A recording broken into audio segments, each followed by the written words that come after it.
Pasukan sistem tak berawak Rusia dilaporkan melancarkan serangan serentak di berbagai sektor medan pertempuran, menargetkan posisi militer Ukraina dari sejumlah arah strategis. Rangkaian rekaman operasi ini diunggah melalui Telegram Sabtu 7 Februari 2026. Dalam keterangan unggahan disebut sektor selatan berhasil menggagalkan rotasi pasukan Ukraina di jalur Kramatorsk-Ruskovka, sebuah rute penting bagi pergerakan personel di garis depan. Sementara itu di sektor tengah, drone dikabarkan menghancurkan pos terdepan serta antena komunikasi Ukraina di wilayah Krasnomersk yang dinilai berperan vital dalam koordinasi tempur.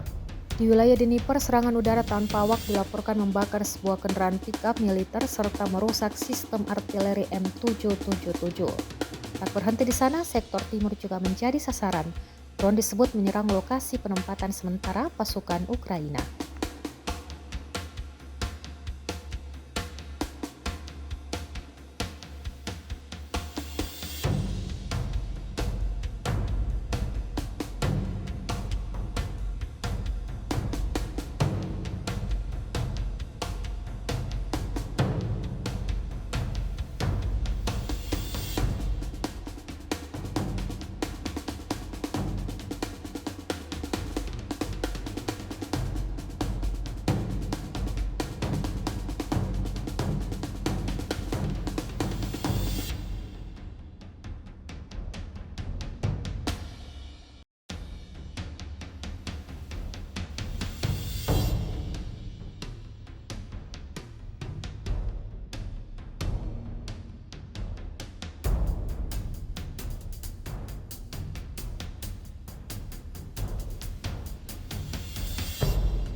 Download Tribun X sekarang, menghadirkan lokal menjadi Indonesia.